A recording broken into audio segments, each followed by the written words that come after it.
Thank you very much. Please sit down, please. It's a great honor. I want to thank Larry. He's been fantastic. We've had a lot of good luck together over the years, and he's been really, he stepped up to the plate, and we're zooming, and our country's doing well with the hottest economy in the world. We're by far the biggest economy in the world. We weren't. When I first came, it was heading in the wrong direction, and now we're in the right direction. Our trade deal with China is moving along, and it's moving along nicely, and we're asking for a lot of things, and I have a feeling we'll be successful, and it'll be good for both countries, but that's moving along quite well. You'll be hearing about it very, very shortly. Today, we are proud to be joined by state and local leaders from both parties, including mayors and county commissioners, people I know very well in some cases. Some cases, I hate to say it, probably shouldn't admit it, people I've dealt with in my pre-life.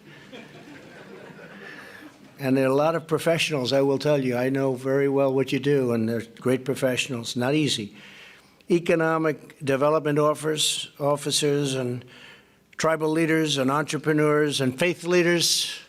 Paula White, thank you very much. You've been so helpful. Thank you, Paula. Pastor Paula.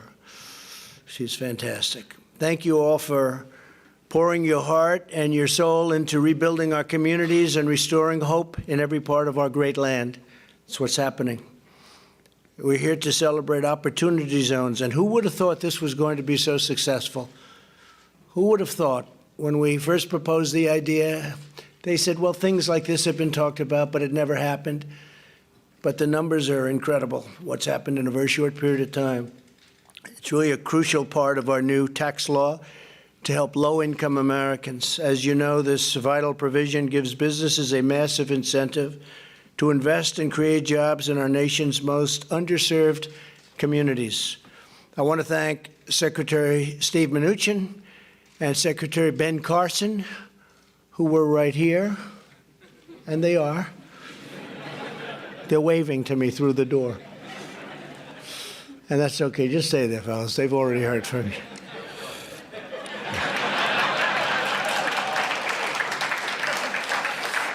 And they're doing a great job, those two. And for their tireless work on behalf of nearly 35 million Americans living in opportunity zones. Tremendous community. Since we passed our historic tax cuts and reforms just over 1 year ago, wages are rising fast, and they're rising most quickly for the lowest income Americans. You know, you keep hearing about for the wealthy. It's not the wealthy. It's for, frankly, if you look at it, blue-collar workers, lower income people are rising the fastest. African-American unemployment, Hispanic-American unemployment, Asian-American unemployment have reached the lowest levels in the history of our country. That's great, right? New jobless claims are the lowest in 50 years. Private employers have added an average of more than 6,500 jobs every single day. Think of that. It's amazing. And something I'm very proud of and worked very hard with Jared and everybody on was judicial reform and to give inmates a second chance at life. We passed the bipartisan criminal justice reform. So many things have happened since that's happened. And very interestingly, one of the things that we've done that has helped this so much, prisoners coming out, people don't want to hire them. They just don't want to hire them. It's got something, stigma, call it whatever you want. They weren't being hired. This is for, I would say, since our founding. Very hard for prisoners. This is the best they've ever done by far. They're coming out and they're having not only job offers, but they're having choice. And employers are coming back, and we sample them. I know some. And they are so thrilled with what they're getting. And I can't say in every case, because that's not the case no matter who you hire.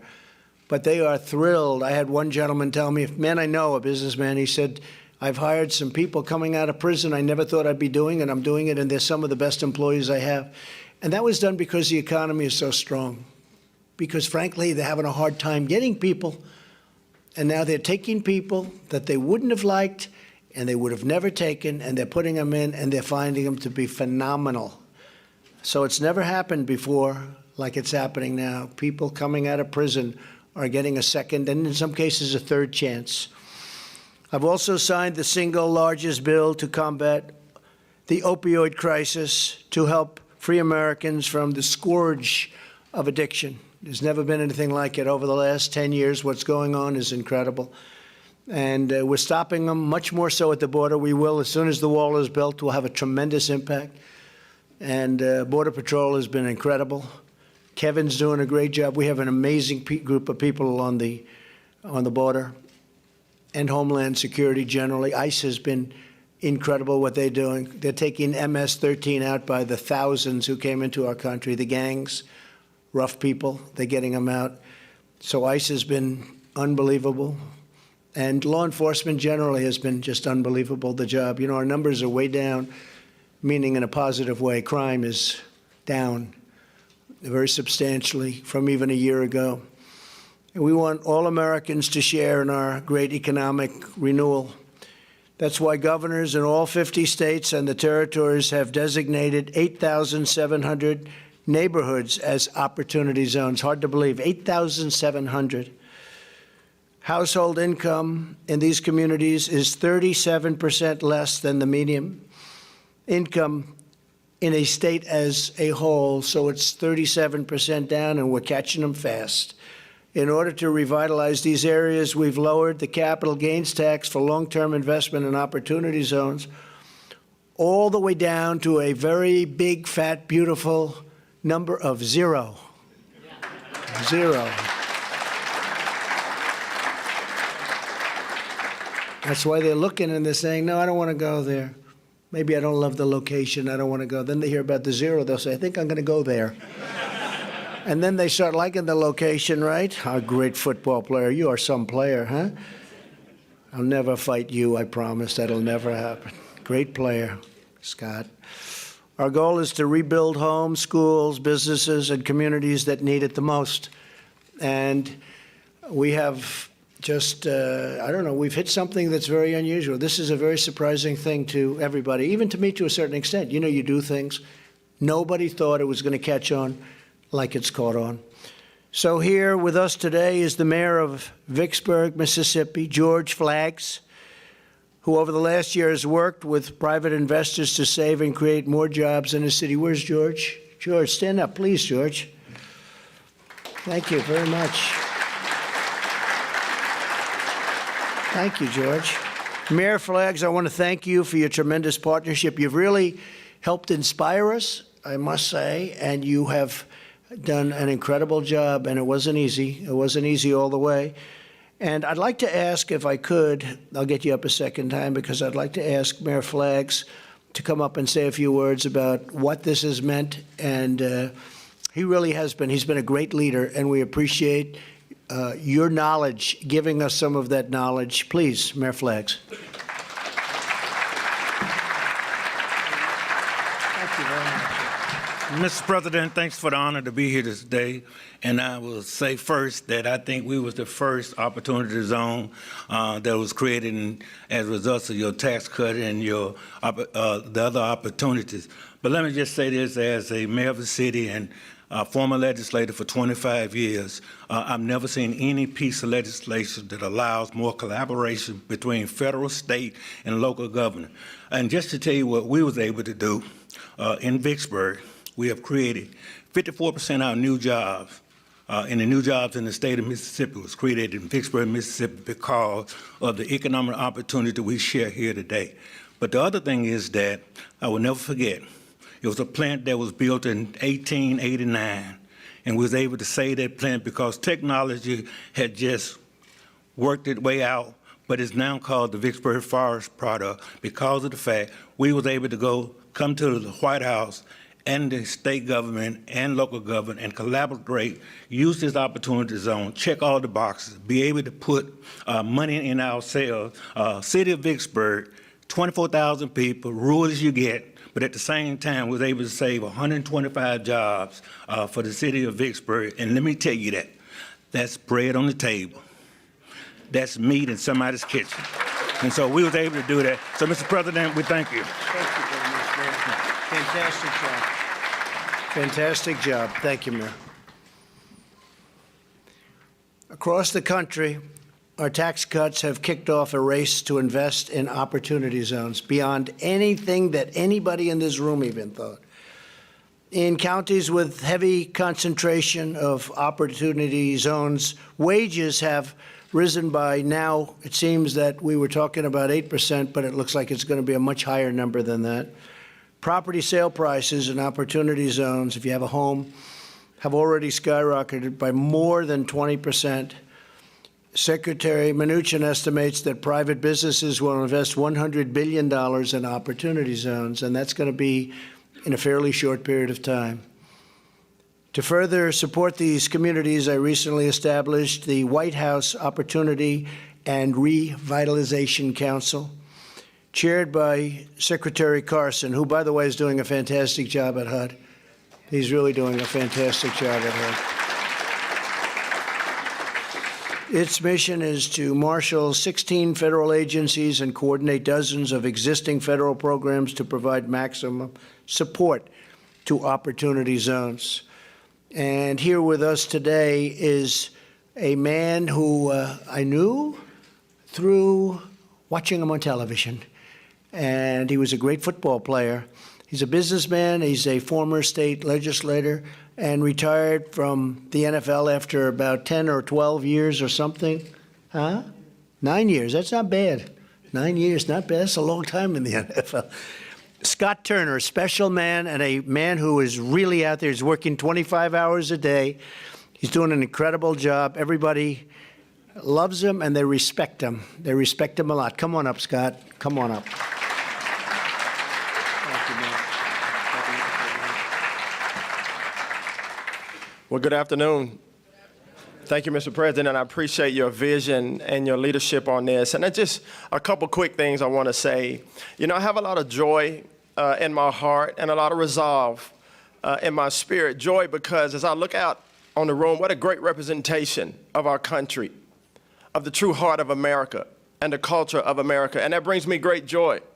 I'm humbled to be here, not because of the position, but because of the mission, because of the purpose that's been set forth by the president and our great team here. And I have a lot of resolve because this is a big job.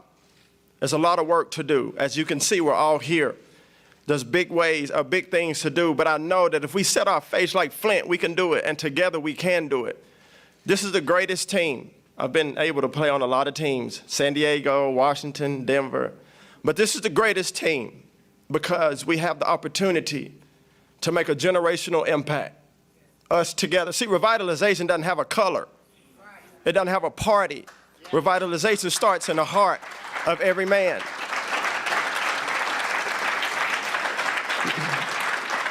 And I say that because if we focus on the true mission and the people, the grandmothers, the grandfathers, the next generation coming after us, the kids that are truant, now they're working, the single mothers who now have a job to restore dignity and hope in their family and in the community. That's why I'm here. And I believe that's why you're here. So, Mr. President, thank you. I'm ready. I'm ready to go get it. And I know you are. So God bless you. Thank you very much.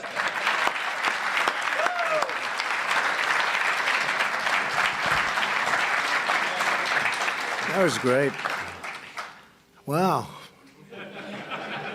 Hey, you've done that before, haven't you? Huh? That's pretty good. You might be better at that than football, I think. I hope, right? I hope. I think you will.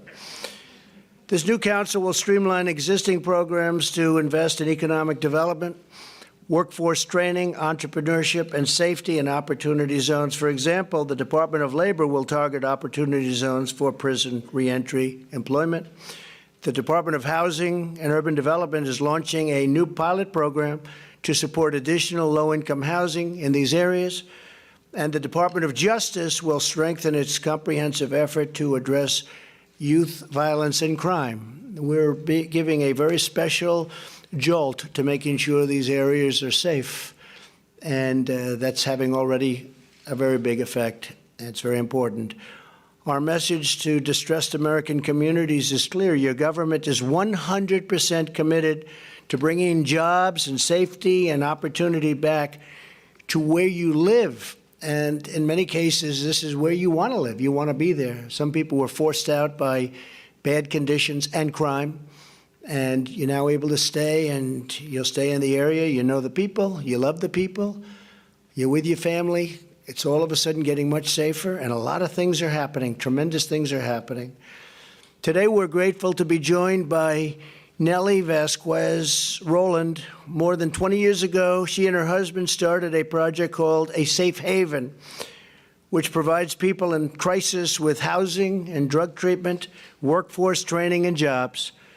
Nelly has helped more than 100,000 men and women overcome poverty and achieve a better life. It's a very inspirational story. Nelly, please come up and tell us more about the work that you've done with respect to the Opportunity Zones. Thank you, Nelly. Hi.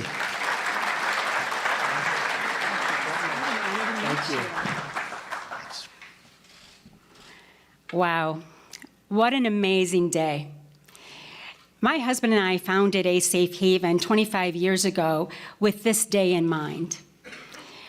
I grew up in a poverty-stricken community, and my husband came home from the military. And both of us had encountered challenges in our lives.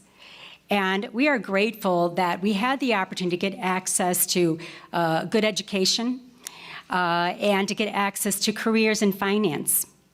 But it was never lost on us how lucky we were to get access to those types of opportunities. So we decided that after 13 years in finance that we wanted to give back, we wanted to make a difference. So we started looking at the issues of poverty and specifically looking at the issues of substance abuse. And when we did our research, we realized back in 1994 that the system was broken. People that were in crisis and that ended up in the system, we found out had no way out. And we knew that we had to do something about it. We had the financial wherewithal, thank God, and we had the knowledge and the ability to build something, and we took the risk. And we decided to start investing in opportunity zones in areas that had distressed properties and abandoned buildings. And then we started renovating them, and we started furnishing them, and we started letting people in crisis live there for free, as long as they followed the rules. And what happened was transformative. As we started to bring people in, we noticed that they started to get their lives back on track. They started to get the treatment, the education, the job training that they've been needing. And at the end of the day, as the president mentioned, no one would hire them. So what we did is we started businesses. So today we have a landscaping company. For those of you that have come to Chicago, you might recognize those beautiful medians on Michigan Avenue. We employ hundreds of people doing those jobs. We also have a catering business, and we have a staffing business. And you're right. The employers are calling us. We cannot fill those jobs fast enough. So we're grateful to be here today, Mr. President, and to thank you for everything you have done between the opiate epidemic, the criminal justice reform, and now the opportunity zones.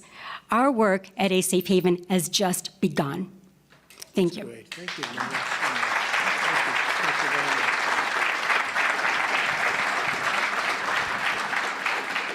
That's exciting. Real entrepreneur, too. At the heart of Opportunity Zones is a belief that every American community is worth cherishing, protecting, and renewing. From rural towns to inner cities, we want to build new schools and factories, new roads and bridges, new hospitals and parks. And that's what's happening all over. We want to see loving homes, safe neighborhoods, and a gleaming Main Street. And above all, we want every family to have the opportunity to live their great American dream. To every state, tribal, and community leader with us today, and we have a lot of them, thank you again for your commitment to restoring prosperity, patriotism, and pride across our beautiful nation. God bless you all, and God bless America. Thank you all very much. Thank you. Thank you.